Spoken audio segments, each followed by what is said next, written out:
Yale naturally heard what she said. He came over, raised his hand and gave her a slap. "You ungrateful brat.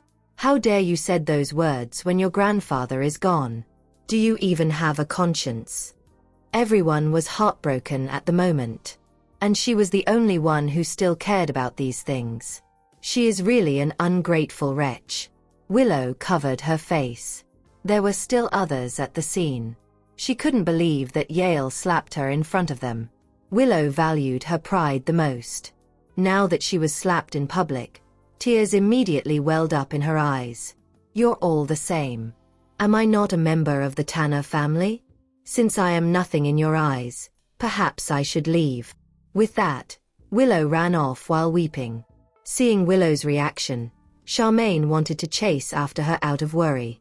However, Yale grabbed her hand and stopped her from pursuing Willow. "What are you doing? There are so many guests here. Where are you going if not to greet them?" "But I'm worried about Willow. She ran off just like that.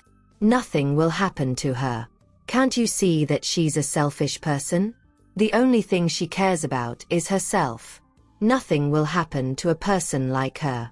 Yale felt extremely disappointed whenever he thought of Willow's recent behavior. It is better not to have a daughter like her. Charmaine had more to say, but she put up a pretense that nothing had happened upon noticing that the relatives were approaching. Sophie had been kneeling in the same spot for more than 2 hours. Tristan came over after he finished settling the funeral arrangement and kneeled beside her. He did not say much. He knew that at this moment, none of the comforting words could soothe Sophie. She just needed someone to be by her side. Felix shuttled in and out, busy helping with the funeral. Thus, the funeral went on smoothly with the help of Felix. At night, Sophie insisted on staying for the vigil. This was the last and only chance she could be with her grandfather, so no way she would give it up. Seeing that, Tristan accompanied her through the night. Sophie did not eat much during dinner. Tristan's heart clenched seeing Sophie like that. Sean and the others were there too. No one left. However, Yale and Charmaine could no longer resist the sleeping spell and went back early to rest. In fact, Sophie was the only sentimental person in the Tanner family. Right then, Caleb also rushed back. Yale asked him to come back, otherwise he would not have known that his grandfather had passed away. Caleb could no longer hold back his tears and started weeping when he arrived at the mourning hall. He left Chonea as a teenager and didn't spend much time with his grandfather. He did not expect to come back to see Josiah had passed on. "Grandpa, I'm sorry that I'm late." Caleb kneeled in the memorial room, tears trickling down his cheeks. Sophie seemed unfazed by his arrival. She merely kneeled and continued chanting her prayer. "Sophie, where are Dad and Mom?" After crying for a while, Caleb asked Sophie, "Why is Sophie the only one here? Where are Mom and Dad? Where is Willow?" "I don't know," Sophie replied nonchalantly. Those people were none of her concerns. Caleb's face darkened upon hearing that. "Sophie, we're family no matter what. Why are you behaving like this?" There was no need to be so aloof to one another. Although she is with Tristan right now, it doesn't mean that she should give her family a cold shoulder and let their relationship deteriorate. "Caleb, I think you'd better mind your own business. I'm not in the mood to talk to you about this right now." Sophie didn't think she was obliged to explain anything to Caleb. "Sophie, what kind of attitude is this? We're the only family you have now, you." Tristan shot him a threatening look, and Caleb immediately shut up. He didn't dare to voice out his thought in front of Tristan. "You'd better shut up. There's no place for you to tell her what to do," Tristan commented coldly. If they weren't her family, he would have lashed out a long time ago and wouldn't have waited until now. Yet, they were unrepentant and kept pestering her. Then, Sophie just ignored Caleb. They were at Josiah's funeral. She didn't want her grandfather to still get disturbed in his last moment. She wanted her grandfather to rest in peace. It was already late autumn and the temperature dropped drastically at night. Sophie was dressed very lightly, so Tristan asked someone to go back and fetch her a black coat and put it on her. Sophie didn't want to talk. She appreciated Tristan's company a lot. The latter had always been by her side through ups and downs. Tristan, it's so late now. Why don't you go back and rest? I'll stay here alone with Grandpa for one last night. She wouldn't have the privilege to accompany him anymore in the future. It's okay, I want to be here with Grandpa too. He's been so good to me. How can I not keep vigil at a time like? Caleb reached his limit after kneeling for more than an hour and went back to the Tanner residence. Meanwhile, in the Tanner residence, Yale gave Caleb a big hug when he returned. You have come back at the right time. I know we shouldn't bring it up at this time, but since your grandfather has passed away, we should fight for what we deserve. Tanner Group belongs to the Tanner family. We can't let Sophie take over the company alone.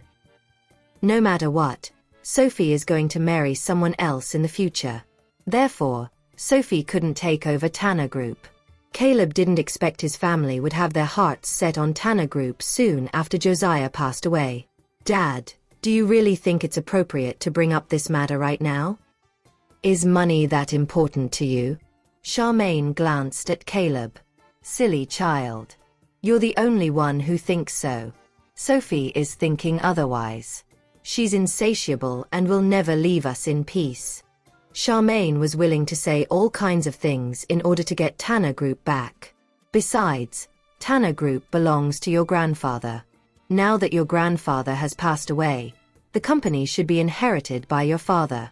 Why is she taking command of the company? For the sake of Tanner Group, Charmaine knew she had to say these words. No matter how nice she treated Sophie, the die was cast. She couldn't erase those injuries she had inflicted upon Sophie. The latter would never forgive her and treated her genuinely as her mother. Mom, forget it. Don't say these words anymore. I don't want Grandpa to turn in his grave. Everything should wait until after the funeral. Caleb did not want to say anything more and went upstairs straight away. All he wanted now was to get a good rest. Josiah was going to be buried tomorrow. Everything could wait until after the funeral. Yale wanted to say something more, but Charmaine grabbed his hand. Forget it. Let him rest for a while. You know what he's like. He's not interested in the company at all. He's of no help in these matters. Dad, Mom, don't worry. I have a plan in mind. You just need to listen to me when the time comes. It was obvious that Willow had overheard their conversation as she confidently strode down the stairs. Yale instinctively turned to look at her. What can you do? He did not believe that she would be able to do anything now. Dad, trust me for the very last time. I can do it. An unfathomable glint flashed past her eyes. She looked rather frightening. Willa, can you tell us what you're going to do? If you want us to trust you, you have to let us know about your plans. There was no such thing as blind trust in this world. Mom, just trust me. There is nothing else you can do, even if you don't believe me, right? Since they couldn't do anything, their only choice was to trust her. She was confident she could succeed this time. Yale and Charmaine exchanged glances and nodded in the end. It was the truth that they couldn't do anything about Sophie even if Tristan was not by her side. You must then exercise caution. You are well aware of Mr. Tristan's temper. He will never let you off the hook if he discovers your scheme.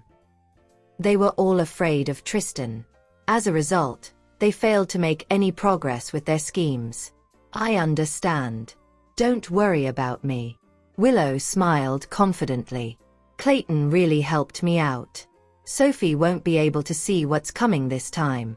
Charmaine couldn't help but feel worried upon seeing Willow's smile. Nevertheless, she did not know what she could do. Look at Willa. She won't do anything rash, right? Charmaine asked. Willow and Sophie's relationship was already irreparable.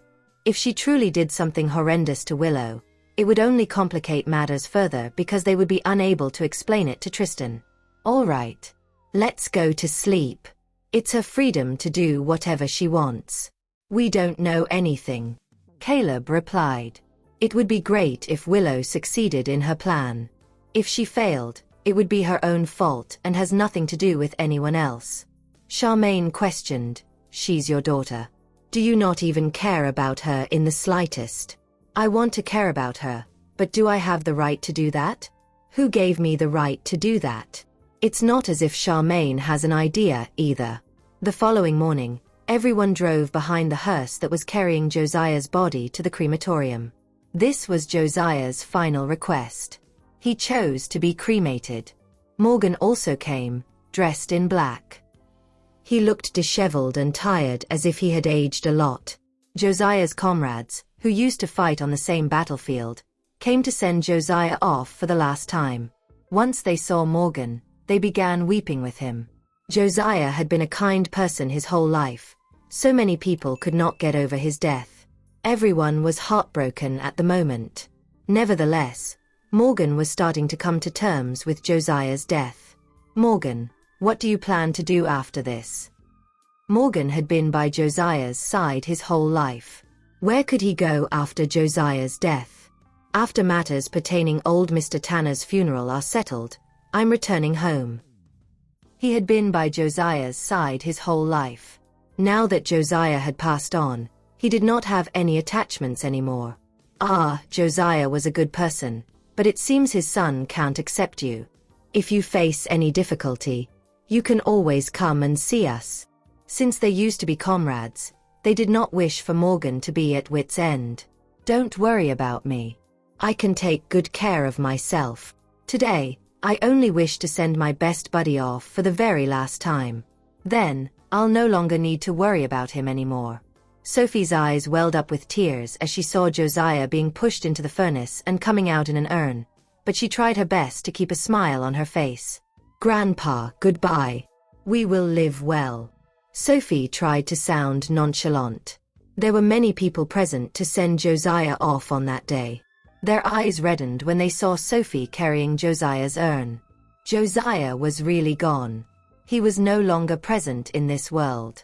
Even Willow felt a pang in her heart. On the side, Caleb could not stop crying. In the end, after Josiah's funeral matters were settled properly, everyone started placing flowers one after the other in front of his grave. It started drizzling at this juncture. Felix immediately instructed his subordinates to prepare hundreds of black umbrellas to be distributed to every guest at the funeral. Tristan opened one of the umbrellas and held it for Sophie. "Old Mr. Tanner, I know you're most concerned about Sophie, but please be rest assured. I'm here, and I'll take good care of her. No one will get to bully Sophie as long as I'm alive." This would be the last time he said it because he would devote his entire life to ensuring he kept this promise. He was not going to let Josiah down. After the funeral attendees left, Sophie was still standing there. Tristan, Felix, Sean, Charles, Isabel, and Sarah remained there, as they wanted to accompany Sophie. No matter what, they did not want Sophie to stay by herself in such a place. "Grandpa, I'm going to leave. You must make sure you take care of yourself, okay?" Sophie finally spoke. Her voice was hoarse. However, she was still able to enunciate each word clearly. "You don't need to worry about Morgan. I'll take good care of him and not let anyone ill-treat him." Morgan was by Josiah's side for so long, so naturally, she had the duty to take care of him. She continued, "Grandpa, I'm leaving soon, but I'll come back to see you when I have the time. You know that I'm a very brilliant person. I have to go help out Chonaea now that such a thing happened. I know the bond you have with Chonaea, so don't worry. I'll protect everything you loved." Josiah would have been proud of her if he had known what she had been up to recently. "I'm fine. Let's head back. You guys don't have to be like this. I'm really fine." She hadn't really spoken for the past 2 days. Even though her throat still hurt, she had to say those words as she did not want everyone to be worried about her. "Sophie, let me stay in the condominium with you for the next 2 days." Isabel didn't want to leave her alone. Sophie caressed her face instead. "There's no such need. You should go and do your thing. I'm really fine." A smile spread across Sophie's face. "It's all right. I'm grateful to have so many friends by my side at this difficult time. Sarah felt a pang in her heart. Sophie, if you need anything, you have to let me know. Sarah looked at her worriedly. Sarah, I'm really fine. Everyone, I'm okay. Don't worry about me, Sophie stated with a smile. She still had many things to do. All right, it's getting late. Let's go back and take a rest, Tristan said to the others. They must be exhausted since they'd been accompanying Sophie for the last 2 days. But Uncle Tristan, as Sophie's best friend, Isabel just wanted to stay by her side. Before she could finish her sentence, Felix pulled her back. I know you're worried about Sophie, but Mr. Tristan is here to keep her company. I'm sure he'll take good care of her, so don't worry. He knew Tristan just wanted to stay with Sophie and did not want others to interrupt them at this point. But At first, Isabel hesitated to leave, but she eventually gave up and bobbed her head in response. All right, we'll go home now. She did feel tired as she had not slept a wink for 2 nights. They then got into their cars respectively. Sophie shut her eyes and took a nap right away.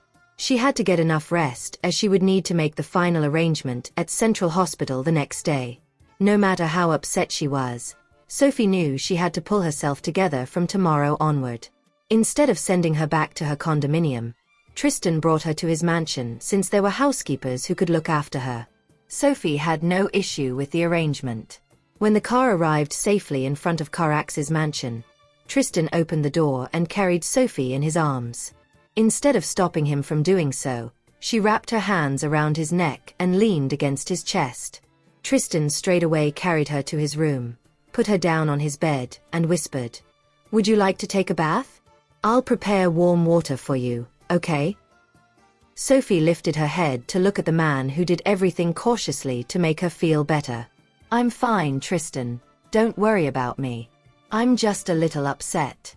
I'll be all right once I get a hold of myself. Her voice still sounded hoarse. The way she looked at Tristan with her puppy eyes made him want to shower her with more affection. He sat by the edge of the bed and wrapped his hands around her shoulders. Grandpa is gone now, but you don't want him to worry about you, do you? He'd always thought of you as a strong, independent girl. He believed Josiah would not leave in peace had he known how disconsolate Sophie was. Sophie leaned against his chest but kept mum. She understood everything he said, but she was not a robot who could forget about everything at a click of a button. Take a warm bath first, okay? I'll get someone to prepare food for you to eat before you sleep. Tristan gently rubbed his chin against the top of her head. Sophie hummed in acknowledgement. At this point, she was exceptionally obedient. The housekeepers had prepared dinner for her by the time she finished bathing. Tristan stayed by her side as she munched on the food, even though she ate very little. After that, Tristan brought her back to the bedroom. He had never left her alone for a second since they arrived at the mansion. He even carried her to the bed and tucked her in. Meanwhile, Caleb started packing his suitcase after coming back from the funeral. Since the send-off was over, it was time for him to return to the lab. Upon realizing his intention to leave, Charmaine kept following him while he was packing. How could you leave now, Caleb? Don't you care about the company? Caleb froze. Mom, all of us are not capable of running the business.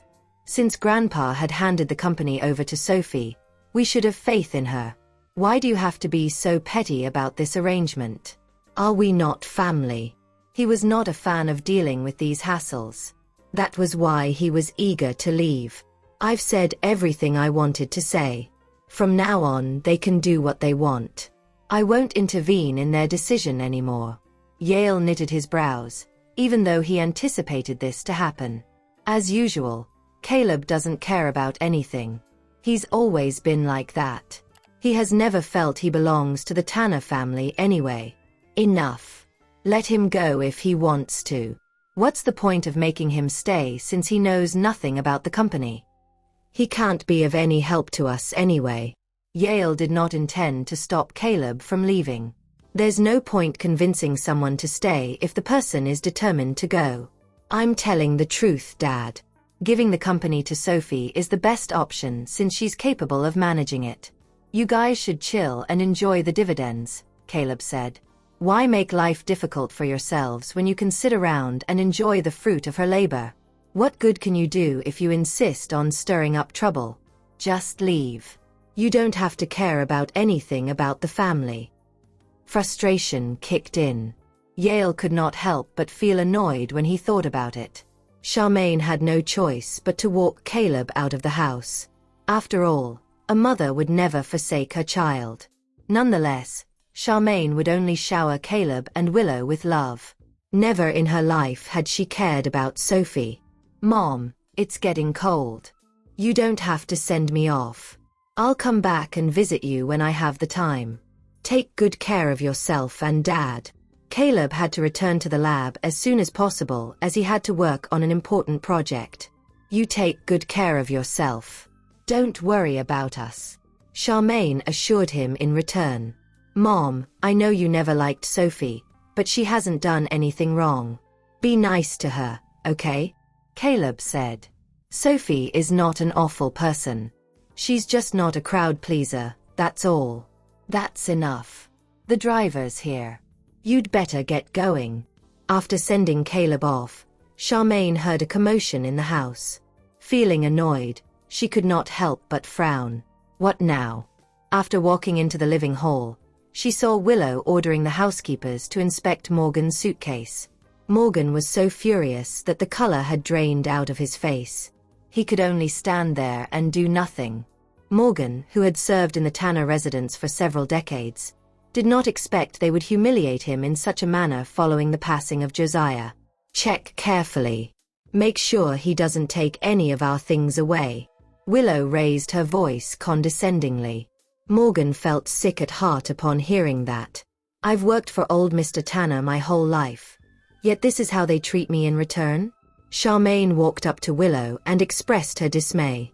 Willow, what on earth are you doing? Just let him go since he's leaving. Why do you have to do this to him? She felt Willow's action was inappropriate and that Morgan, who had served Josiah his entire life, did not deserve to be treated like that. Mom, he's a country bumpkin and can't be trusted. What's wrong with me checking his belongings? Willow defended her action matter-of-factly. She humiliated Morgan on purpose because he had always sided with Sophie. I bet there's nothing he can do now. Initially, the housekeepers were hesitant to search Morgan's suitcase because they used to work under him, but they had no choice but to do it at Willow's insistence. It was no easy feat to find a good job these days, so they could not afford to offend her and lose their jobs. Morgan could only stand aside and do nothing. All his life, he had been a righteous man with integrity. He had never done anything awful, yet today, he had to deal with such humiliation. Everything in his suitcase was a mess as they were tossed all over the floor. Ms. Willow, is this your bracelet? All of a sudden, one of the housekeepers found a bracelet in Morgan's suitcase. Morgan's expression changed at once. I have never touched the bracelet before. How did it end up in my luggage? Ms. Willow, what are you up to? I know you have never been very fond of me, but I'm already leaving. What else do you want? He had no intention to stay since Josiah had already passed away. Regardless, he had not expected Willow to pull such a dirty trick. Morgan, what do you mean? Why are you making it sound as if I'm accusing you? It's a fact that the bracelet was found in your luggage. What else do you have to say?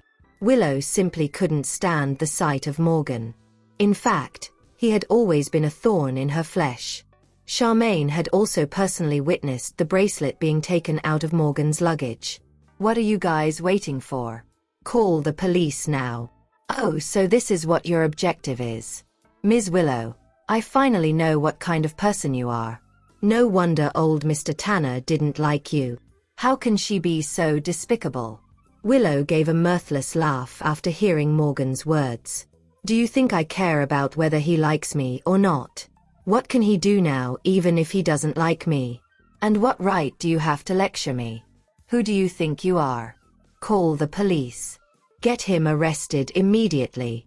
The other housekeepers were all stunned.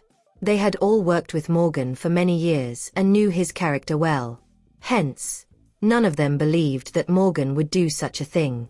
Ms. Willow, there must have been a misunderstanding. Morgan would never steal your things. Exactly. Ms. Willow, Morgan is a good man. Why don't you let him off since he's already leaving the Tanner residence? As the butler had always treated the others well, everyone started pleading with Willow on his behalf. Willow swept her gaze across the other housekeepers and said arrogantly in an overbearing manner, "What does that mean? Are you saying that I'm wrongly accusing him? All of you can leave if you don't wish to work here anymore. There are others who are dying to work for us." Meanwhile, all Morgan felt was disappointment. After all, he had served the Tanner family dutifully for so many years, and that was not the way he had envisioned his relationship with the family to end in such a way. "Willa, just listen to me and drop the matter," Charmaine said. She also trusted that Morgan would not commit such an offense. "Mom, what do you mean? Are you suggesting that I've wronged him too? Do you think I would do that? He's just a nobody. Why would I waste my energy framing him?" Taking a pause, she continued, "Since none of you is on my side, I'll call the police myself." Willow took out her phone and reported the incident to the police. Morgan was so angry that his whole body was shaking. Unable to watch the situation any longer, one of the housekeepers ran to the bathroom to call Sophie. Sophie, who had just fallen asleep, was awakened by the ringing of her phone. The moment she picked up, the housekeeper's voice sounded. "Miss Sophie, something bad has happened. Morgan is in trouble. You should come here as soon as possible. Otherwise, Morgan is going to be arrested by the police." "What?" A crease appeared between Sophie's brows. She had intended to send someone to pick Morgan up the next day and was shocked that the butler had gotten into trouble within such a short period of time. After hanging up, Sophie climbed out of bed and got changed. Tristan had also just fallen asleep. When he heard the commotion, he sat up and saw Sophie changing. Noticing the grim expression on the woman's face, he knew at once that something bad must have happened. "What's the matter? Don't panic. I will come with you." "Okay." Sophie did not reject the man's offer. She headed to the bathroom to wash up before putting on a double-breasted overcoat. Her hair was left messily over her shoulders, and she looked rather pale. Tristan changed into a fresh set of clothes as well and headed out of the house with Sophie. Sophie took a deep breath to calm herself down. I mustn't get too angry. She knew how despicable those people from the Tanner family were and told herself that she had to get used to their scheming ways. "We're going to the Tanner residence," Sophie said to Tristan after they got into the car. "Got it." Tristan drove straight to their destination without asking any questions. At the same time, the police had already arrived at the Tanner residence and found themselves caught in an awkward position after understanding the situation. "What are you guys waiting for? You should be arresting him for stealing my bracelet. Do you still have any more questions?" Willow said impatiently while sitting on the couch. "Morgan, is what she said true?" Faced with the current circumstances, the police were at a loss as to what to do. "I did not steal her bracelet. I have no idea why it was found in my luggage," Morgan reasserted. "Do you think anyone would believe you? Does it make sense that you don't know why the bracelet is in your luggage? Do you know how much it costs?" Willow was unrelenting. "Morgan, since you claim that you don't know anything about what happened, we have no choice but to take you back to the police station," one of the police officers said helplessly. "Ms. Willow, Morgan would never do such a thing. On account of the fact that he had served the Tanner family for so many years, why don't you just let him off? He's already leaving the family anyway." A few housekeepers who could not bear to watch Morgan being taken away started crying. Everyone knew that Morgan was a good person. Throughout the years he had been with the Tanner family, he had never hesitated to offer his help to the other housekeepers whenever they needed it. "Something like that should not be happening to a kind person like him," Willow sneered and said coldly. "I'm starting to think that all of you are in cahoots with him." She was determined to send Morgan to the police station, even if she had to do it herself. She wanted to let everyone know that she was the one calling the shots in the Tanner family. Morgan, please come with us. Given the way things had progressed, the police had no choice but to go by the book. Morgan remained unfazed. He had a clear conscience, and there was nothing for him to be afraid of even if he had to go to the police station. He was just taken aback by Willow's viciousness. Just then, the sound of a car engine came from outside the mansion. Charmaine furrowed her brows as she wondered who it could be at such an odd hour. A while later, Tristan and Sophie showed up. When Morgan saw Sophie, tears started streaming down his face. He had managed to contain his emotions while being accused by Willow, but the moment he saw Sophie, he was no longer able to hold it in. Sophie was unable to tolerate Morgan being bullied, and her expression darkened at once. "Ms. Sophie, it wasn't me. I didn't steal her bracelet. I've been with the Tanner family for so many years, and everyone knows what kind of person I am. All I wanted is to leave. Why is she doing this to me?" Morgan used to be a soldier, and to soldiers, reputation was what mattered most. As such, he was unable to tolerate being accused of stealing. Sophie's heart clenched when she saw Morgan's tears. She knew the man very well and was livid at Willow for framing him. If Grandpa is still alive and sees Morgan being bullied like this, he'll undoubtedly be upset. Sophie walked toward Morgan and gave him a gentle hug. "Morgan, I know what kind of person you are. We believe you. As for the others, just ignore them. Not everyone is kind-hearted. The hearts of some people in this household are decayed and rotten." In the face of such a situation, the police officers had no idea how to deal with that matter. Right then, Tristan told the police officers, "You guys may leave first." The police officers could tell that Tristan was not an average person. Hence, they dared not mess with him and left with the other officers. Meanwhile, Willow scoffed when she caught sight of Sophie. "Sophie, why are you pretending to be nice here? He stole my bracelet, so shouldn't he be sent to the police? Who do you think you are? Do you even have to intervene in a matter like this?" Willow disliked Sophie. In fact, she detested the latter. However, she could do nothing about Sophie. Of course, she was annoyed at that moment. Sophie remained silent and helped Morgan to the side to sit down. "Morgan, rest here for a while. I'll take you away after I've dealt with this matter. No one can bully Morgan as long as I'm here." "Ms. Sophie, I'm fine." It never occurred to Morgan that he would shed tears in front of Sophie. Seeing that, Sophie said nothing else. Instead, she walked up to Willow.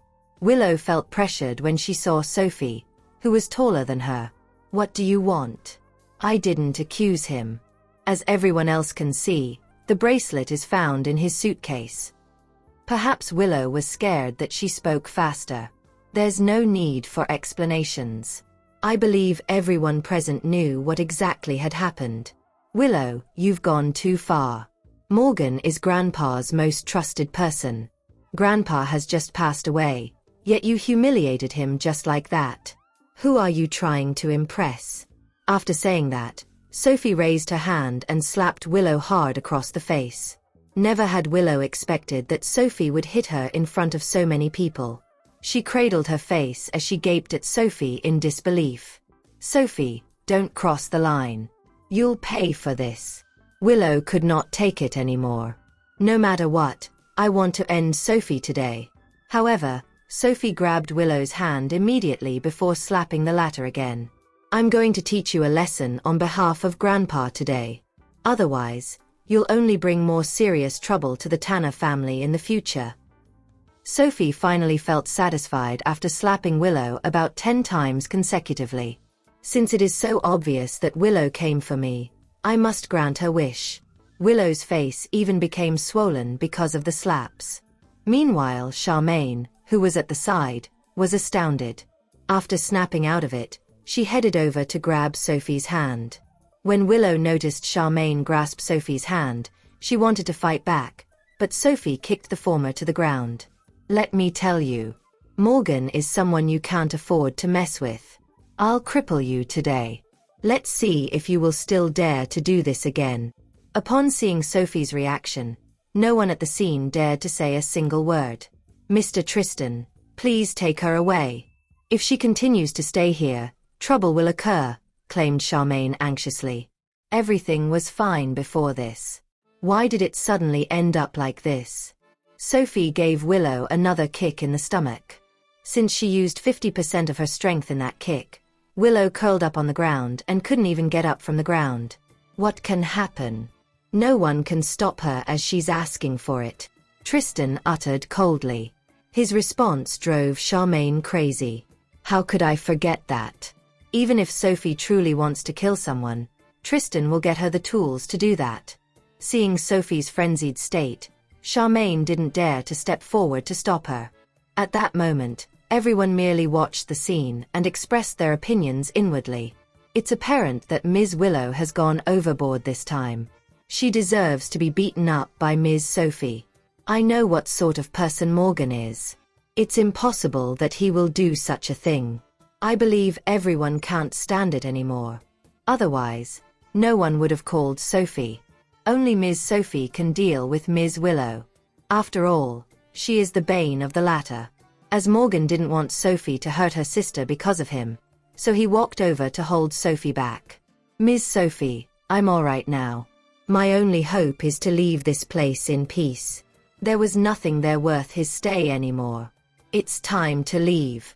Looking at Morgan's expression, Sophie knew he felt truly hurt, and her heart wrenched for him. Okay. I'll help you get out of this place in a while. Let's see who still dares talk nonsense. Sophie's icy cold gaze was sufficient to cause one to shudder. Meanwhile, Willow lay on the floor and chuckled hysterically. Sophie, you do know how to act kind. But do you think you're a good person now by doing all this? How ridiculous. Willow guffawed so hard that her tears came out. There are so many people here, yet none of them stood up for me when they saw Sophie pick on me. Does everyone like Sophie? You're crazy. I shall not say anything else to someone who is crazy because it'll be useless. Sophie crouched down to pack Morgan's belongings into his suitcase gracefully. She looked extraordinarily elegant as she did that. Naturally, Tristan did not stand there to watch. He also squatted down and helped her with it. Even though Morgan had been in the Tanner residence for years, he didn't have many things. There were just some clothes. In fact, Josiah bought most of them for him, so he wanted to take them with him no matter what. Someone like Willow would never understand such a bond. After packing the suitcase, Sophie finally stood up and pulled it with her to walk toward Charmaine. Can I take him away now? For a moment, Charmaine found the situation exceedingly unpleasant. Morgan has been helpful to us all these years, but now he is treated with such disrespect. How could I not feel ashamed? Hang on. Charmaine was utterly remorseful, so she went upstairs to bring down a monetary gift. Morgan, I know you'll never stay here in the future. Here's a little gift from me. Take good care of yourself in your hometown. While looking at the monetary gift in her hand, Morgan didn't accept it. No thanks. I don't need that. Since I'm old, there's no way I'll need to use that money. In a way, it was impossible for Morgan to take that. He had been serving Josiah because he was close with the latter. He wasn't expecting anything from the Tanner family. Now that Josiah had passed away, there was no way that he would continue to stay there. After walking out of the Tanner residence and reaching the garden, Morgan couldn't help but stop in his tracks to look at everything in that place. Ultimately, I have to leave. I guess I'll never return. The housekeepers in the living room earlier joined them. They were at a loss seeing Morgan leaving, for they didn't know how long they would get to stay at the Tanner residence. Since old Mr. Tanner is gone, I suppose Ms. Sophie won't return to this house anymore. Morgan, please take care of yourself. Give us a call when you have time. After all, they had worked together for so many years. Naturally, they would feel reluctant to part. Morgan smiled. Thank you for taking care of me all these years. I hope you don't take any offense to any wrongdoings I did in the past, he said with a gentle smile. Morgan, you're the one who has been taking care of us all this time. Please don't say something like that. The housekeepers started crying again. Both Yale and Willow were difficult to work for. They knew their working life would have been much tougher if Morgan wasn't there to shoulder some of the responsibilities for them. Go back. Morgan waved his hand and walked out of the Tanner family's mansion. Tristan opened the car door for him and even helped him put his luggage into the trunk. I can do it, Mr. Tristan. I'm only a housekeeper. I'm not worthy enough for Mr. Tristan to do so much for me. It's getting late, Morgan. Why don't you spend the night at my place? I'll arrange your accommodation tomorrow. He has stayed in the Tanner residence all these years. Now that he's leaving, I suppose he doesn't have a place to go. It's fine. I can stay at the hotel for a night. Josiah had left him enough money and made arrangements for him. Go to my place, and you'll be the butler there. Please don't decline my offer. I really do need a butler. Sophie rattled off an address that was close to Tristan's mansion. Tristan glanced at her. When did she buy a mansion there? It looks like my girlfriend is rather wealthy. Tristan drove to Sophie's mansion. There wasn't anyone staying in the house yet, but she had the place regularly cleaned. She led Morgan to a bedroom and found him some bedding before preparing the bed for him. Ms. Sophie, I still want to return to my hometown. He knew at a glance that Sophie didn't stay at the mansion often. She doesn't need to waste money taking care of me. Sophie frowned at his remark. Morgan, you're like a grandfather to me. Please don't turn down my offer. I need someone to manage this mansion, so you don't have to feel pressured. Plus, she trusted Morgan. The rims of Morgan's eyes turned red at her heartfelt comment. Sophie wrapped her arms around him. Morgan, even though Grandpa is gone, I'm still here. Tears slid out from the corner of Morgan's eyes. Sophie might look like a cold person, but she was the most sentimental. The mansion had everything. After taking a shower, Morgan lay in bed. However, he couldn't fall asleep, so he took out his photos with Josiah from his luggage. Don't worry, old Mr. Tanner. Ms. Sophie did indeed treat me well. You don't have to worry about me at all. I guess I can do well in helping Ms. Sophie take care of this mansion. I'll do my best and not let her down. In the end, Morgan went to sleep with a smile on his face. Meanwhile, Tristan brought Sophie back to his mansion. You've already made the arrangements for Morgan from before. He poured her a cup of warm water since the night in late fall was quite chilly. Yeah. She knew that day would come, so she bought the mansion earlier. Besides, she even told Josiah to bring Morgan and moved into her place earlier, but Josiah refused. Sadly, only Morgan was left. She couldn't let him go back to his hometown on his own. After taking a sip of warm water, Sophie felt warmth spread through her. Tristan sat on the couch while Sophie rested her head on his thigh. She couldn't fall asleep after that incident. Oh right. Did anything happen during your trip to Englander? Sophie finally got a chance to ask him after everything was over. Nothing happened. Everything was part of the plan. The only accident was Nicholas, but since he wanted to die, why would I stop him? Actually, Sophie wanted to inquire about Nicholas. That Nicholas is stubborn as a mule. I'm sure he caused a lot of trouble for Tristan. I shot Nicholas and still have no idea if he's dead or alive. Tristan had no intention of hiding it from her since he knew she would find out about it at some point. Oh. Sophie didn't have much of a reaction to that news since she was aware Nicholas had the ability to drive anyone crazy. It serves him right that Tristan shot him. Be careful, then. Nicholas' father is also an unreasonable person. Sophie knew the characters of the two Sable family men well. Sophie toyed with Tristan's fingers as she spoke. His fingers were so pretty. His palm had a layer of calluses from holding a gun so much. Yet, that didn't stop his hands from looking attractive at all. Got it. Don't worry. I'm confident in my capabilities. I even caught Stephen, let alone Nicholas. In the meantime, at the Sable residence, Nicholas, who was unconscious for 3 nights, had finally awakened. Javier could finally heave a relieved breath when Nicholas woke up. You're finally awake, Nicholas. Do you know how close you are to death this time? Javier asked angrily. How could he be so careless? Nicholas didn't say a word. The last memory he had was Tristan shooting him. Damn Tristan. I'll pay him back for that shot sooner or later. I'm begging you, Tristan. Can you get your act together and stop messing with Tristan? Can you do that? Nicholas sat up on the bed. Between Tristan and I, only one of us can live. This world can only accommodate one of us. You. Javier couldn't finish his sentence from the anger rolling within him. Whatever. I'll help you since you want him dead so desperately. Well, we can't let Tristan live after all. He has to pay the price for hurting my son. However, you better take some time off to recover from your injuries before that.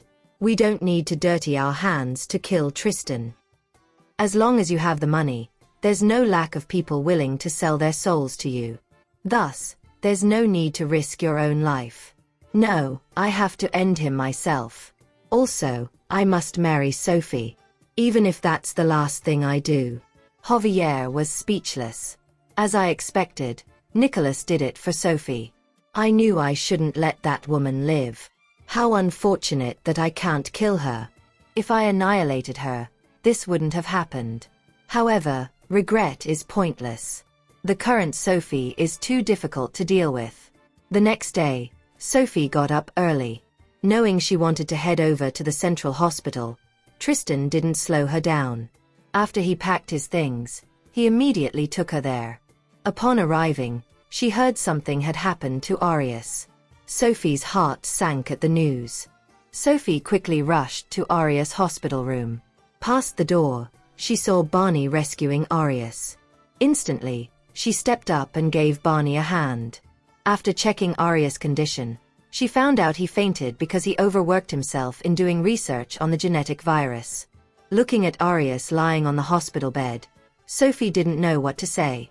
She waited until Arias woke up and scolded. Arias, what do you think you're doing? Do you have so little trust in us? What do you think you can do in your current state, much less do research?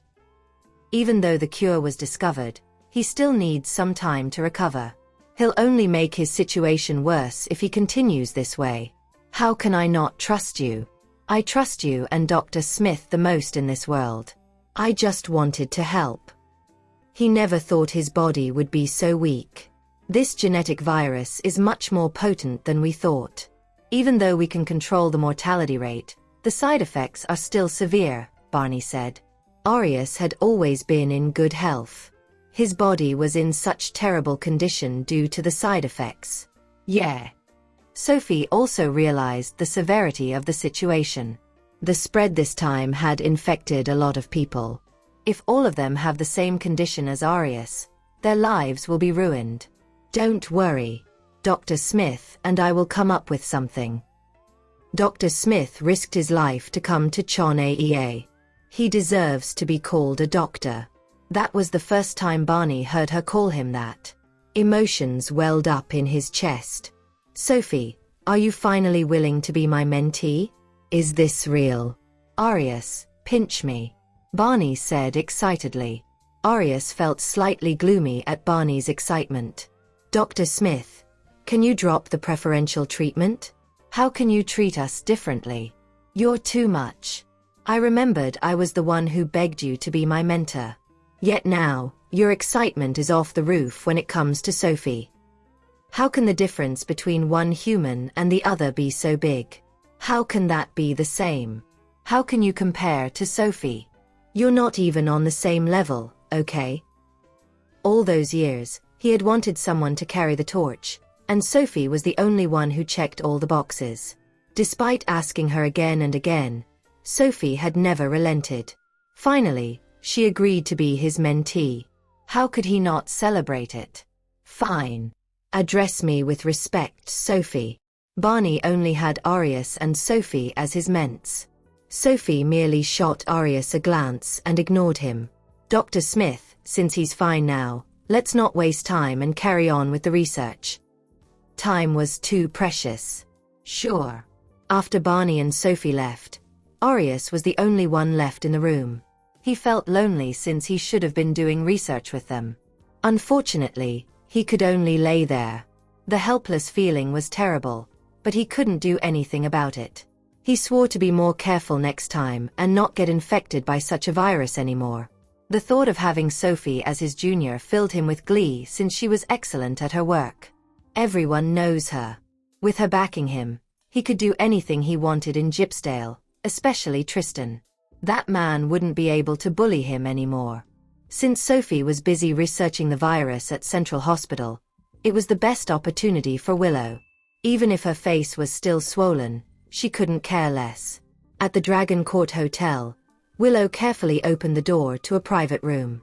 When she entered the room, she saw a man in a suit already waiting for her. "So you're Willow. This is the document you need. Don't worry. This document looks like the real thing, so you won't have any issues there." Willow studied the man's face. He was extremely gorgeous despite his gender-neutral face. "Can I know your name?" She didn't even know his name. The only thing she knew about him was he could help her. However, she still felt uneasy about it. "You don't need to know my name. You're the one who needs my help. Sophie will be busy for the next few days, so she doesn't have time to drop by Tanner Group. Therefore, if you want to get your hands on the Tanner Group, do it within these few days. Otherwise, you're no match for her once she's free," the man said straightforwardly. Willow wasn't pleased with his words. "All right. I get it." Willow opened the folder and flipped through the contents. When she saw Josiah's signature, she thought it looked the same like the real one. The severity of what she was about to do hit Willow hard to the extent that the folder felt as if it was burning in her hand. However, her mood lightened when she imagined Sophie ending up with nothing. "Thank you." She threw all her concerns out the window, including not knowing his name. Clayton was the one who introduced the man to her. Since he hated Sophie so much, she thought surely he wouldn't lie to her. "You can leave now." He had said everything that needed to be said. The rest would be up to Willow, for no one else could help her. "Okay." After leaving the Dragon Court Hotel, Willow couldn't contain her smile any longer. "So Sophie won't be there? I'll go straight to the Tanner Group, then." On second thought, she figured it would be best to bring Yale and Charmaine with her there since they wanted the company as much as she did. "If they went with me, wouldn't the authenticity of this will be more convincing?" The three of them even brought a lawyer with them. Victor thought it was amusing seeing the four standing in front of him. "What are you doing, Mr. Tanner? You currently don't hold any position in the Tanner Group, so what are you doing here?"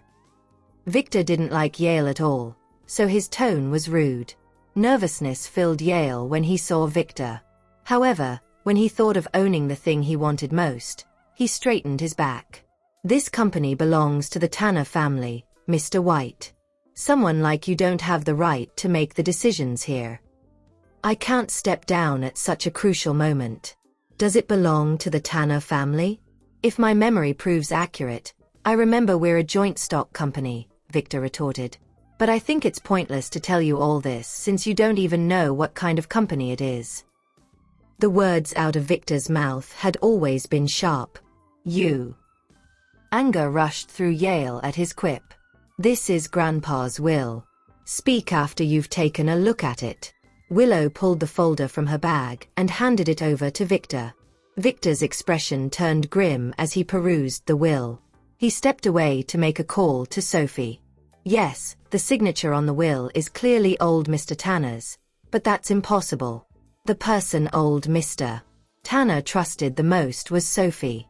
There was no way he would make such a decision." However, Sophie didn't pick up his call. Taking in the expression on Victor's face, Willow burst out laughing. Sure enough, everything that man said turned out to be true. Although we've no idea where Sophie is, what's for sure is that she can't come back right now. It's our golden opportunity, and we can't let it slip through our fingers. If we do, we might never get another like this again. Yale was also gloating inwardly over Victor's reaction. He said arrogantly, "What else do you have to say now, Victor? I'm letting you know now that Tanner Group has fired you. From now on, You're no longer the company's general manager. Do you seriously think that whatever you say goes? Old Mr. Tanner only passed away not long ago, but you've already dug out a will from goodness knows where. Who knows whether it's even real or not? Victor replied with a cold snort. Do they think that threats and intimidation will work on me? You're welcome to find someone to verify the will's authenticity, Willow responded confidently. Yale had still felt a little guilty at first. However, seeing how Willow responded made his guilt evaporate into thin air, and he even puffed up with pride. Naturally, Victor knew of people who could verify the will's authenticity and asked for their assistance immediately. However, the results were not what he expected. It turned out the will was authentic, and when the employees of Tanner Group learned of that, they began discussing the matter among themselves. Everyone knew what Tanner Group had achieved since Sophie took over the company. Alas, the situation had now taken an unexpected turn. They were not in the dark about how incompetent Yale was, and they knew that their futures were almost certainly doomed if the company fell back into his hands. What should we do now? Victor's assistant asked, looking at him in bewilderment. Tanner Group was thriving, and if Yale regained control over it, it was only a matter of time before things went south. Don't fret. Although the will's authenticity has been verified, things may not be as they seem. Besides, the company belongs to Ms. Sophie. As long as she had yet to return, there was no saying how the matter would end. The assistant could only nod in response and lament, "It's just a pity we can't get in touch with her. If things go on as it is, it'll truly mean the end of the company." According to the will Yale had, he was now Tanner Group's chairman while Willow was the general manager. "Didn't I always tell you to trust me, Dad? Look. You're the chairman of Tanner Group now, aren't you?" said Willow. "If I want something, I'll get my hands on it no matter what it takes. That goes without question." "You're right. You're the best," Yale answered with a chuckle. Then she remarked glumly, "However, if Sophie suddenly shows up, she'll never let us get away with this. How wonderful it'd be if she never returned." He stared at her wordlessly. "Does that mean she wants to kill Sophie?" "Sophie is someone close to Tristan. Killing her will mean we won't be able to stay in Gypsdale anymore." Still utterly terrified of Tristan, Yale cautioned. "Willa, we've already gotten Tanner Group, so we can't harm Sophie. If we do that now, Mr. Tristan will hunt us down. I told you already. Sophie will want to take the company away from us if she does return. That's why we must get rid of her," Willow insisted. "I can't bear the thought of her still alive somewhere in this world. I want her dead no matter what." After a pause, she continued, "How many people in the company actually accept you? Will you be able to hold on to your position firmly if you don't kill her?"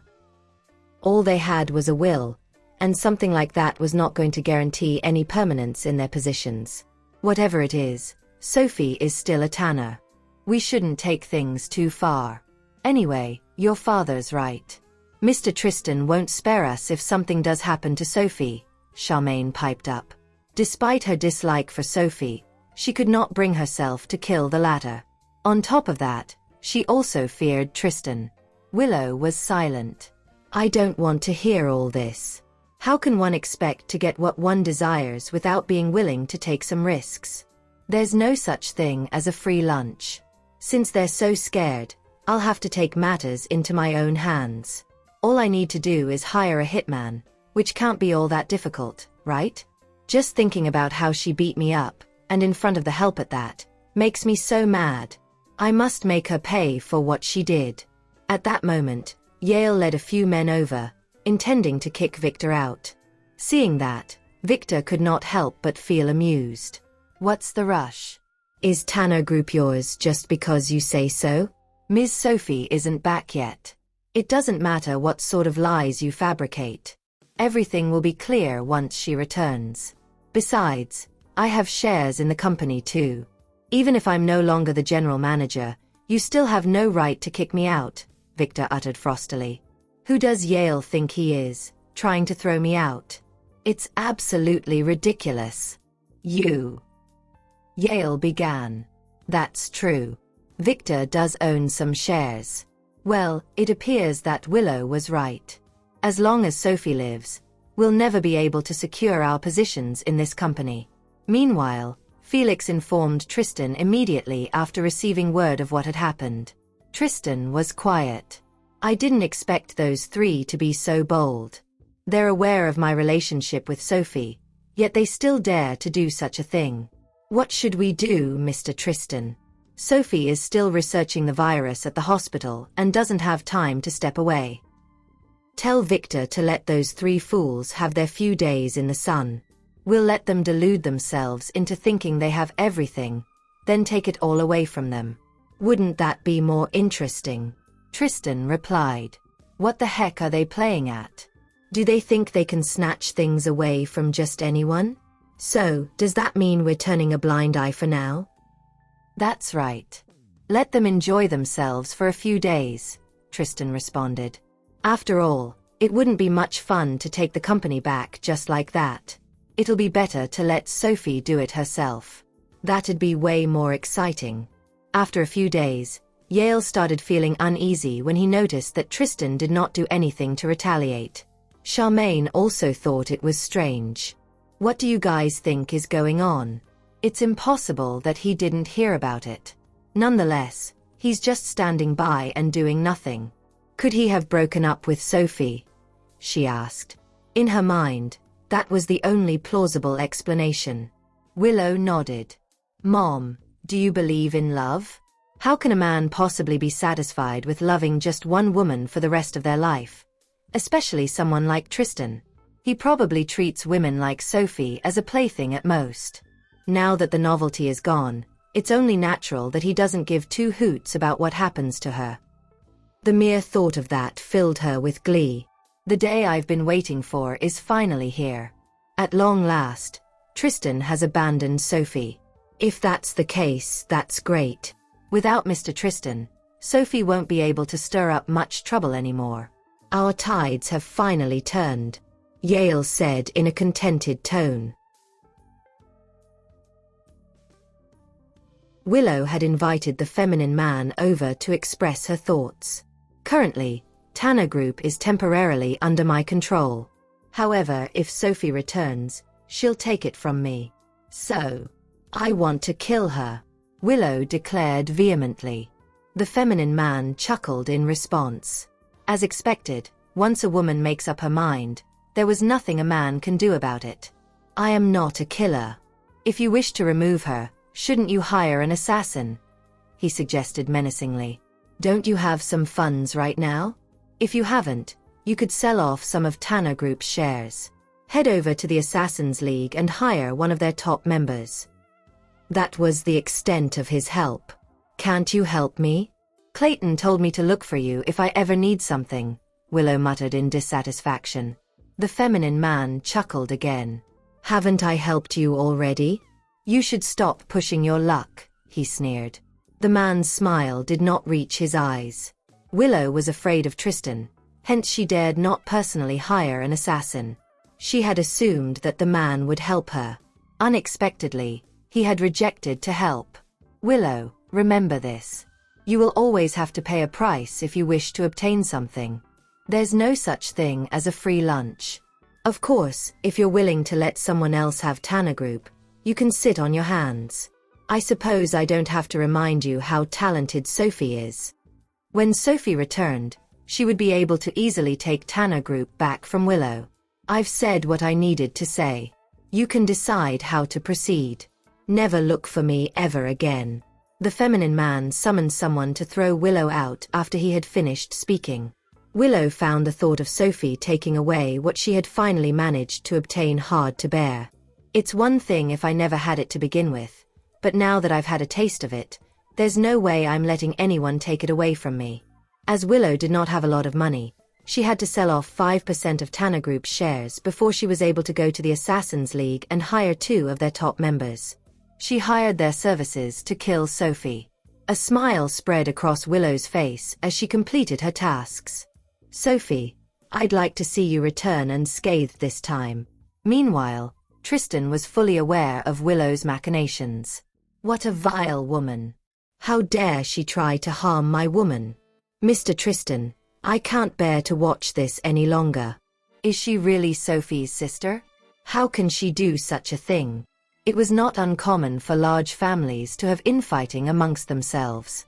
However, Willow was only a university student, and yet she was already so diabolical. Who are we to deny her if she wishes to seek death? Gather all the evidence of her wicked deeds. She's not going to wiggle out of it this time. Tristan was no saint. He wasn't about to let someone who repeatedly plotted to harm Sophie get away. All right. Don't worry and leave it to me. I've never liked Willow anyway. She sure is a nasty piece of work. That night, Sophie couldn't help but frown when she saw Tristan visit her at the hospital again. Didn't I already warn you about the virus? It's not fully under control, and the medicine has adverse side effects. I told you not to come here. Sophie was exasperated. Why must you worry me so? Tristan embraced her and gave her a scorching kiss. I'm not afraid of anything as long as you're with me. There's nothing scary about a virus. Since he had managed to get things under control, he wanted to see her naturally. Pushing his face away, Sophie sighed helplessly. Honestly speaking, you shouldn't place so much trust in me. Sophie was not completely confident in her abilities when it came to handling viruses. Thus, it would be better if Tristan was more cautious. What's wrong? Did something happen? Tristan asked worriedly when he heard her words. Sophie shook her head in response. It's not a big deal. It's just that Arius isn't in a good condition at the moment. The medicine's side effects were dreadful. They had to find a solution to their problem before the consequences grew more severe. Okay. I'll go visit him in a bit. You don't have to. The two of you would always bicker whenever you meet. He's already sick. What if his condition worsens after you agitate him?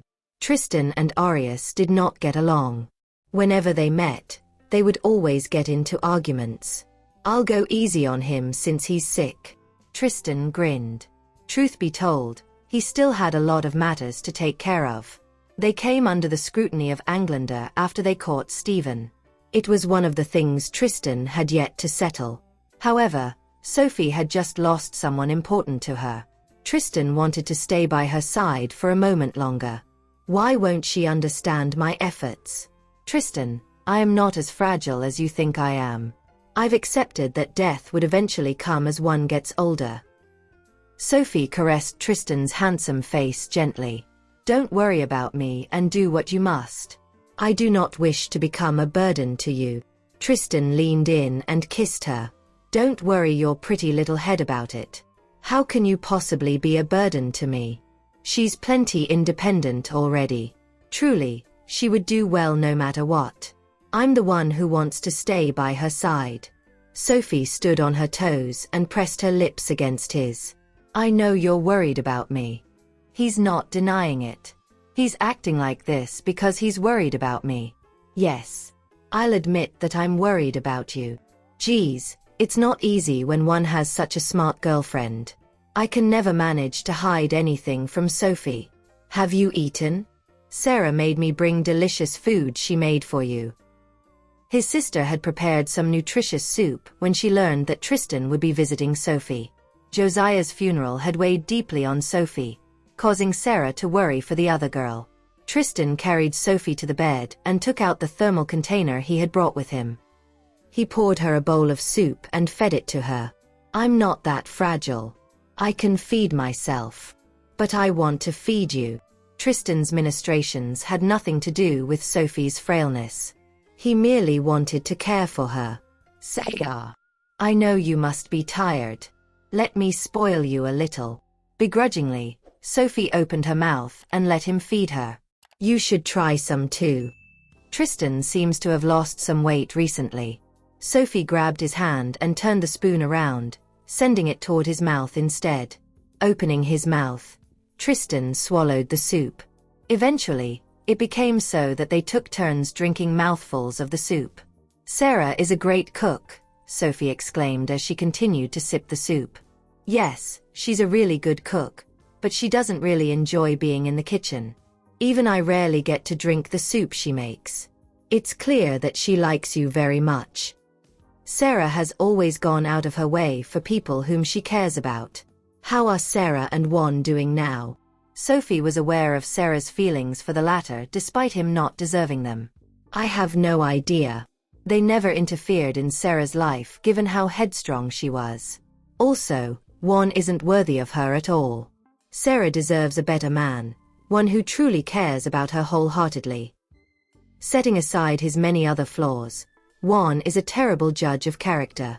Do you like Sarah a lot too? Sophie nodded without hesitation. That goes without saying. Who doesn't like a girl like her?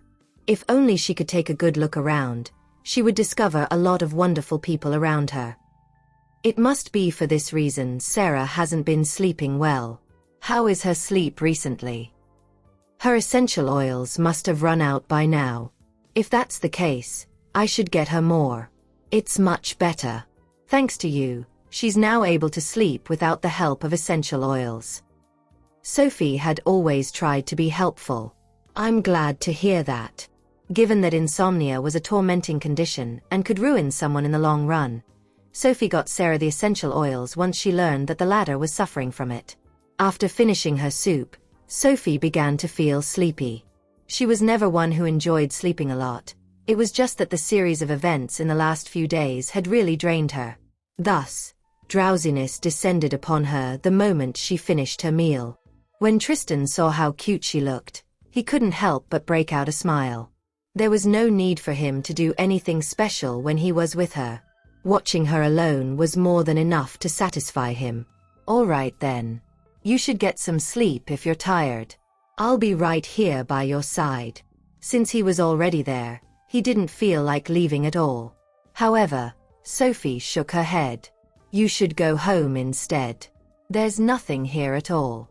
In fact, you can't even rest comfortably here. If she had a choice, she wouldn't want to stay in such an environment too. But I want to stay here with you. As long as we can be together, I don't mind even if we were in the middle of some desert. What matters is who we're with and not where we are. Hasn't this always been the case?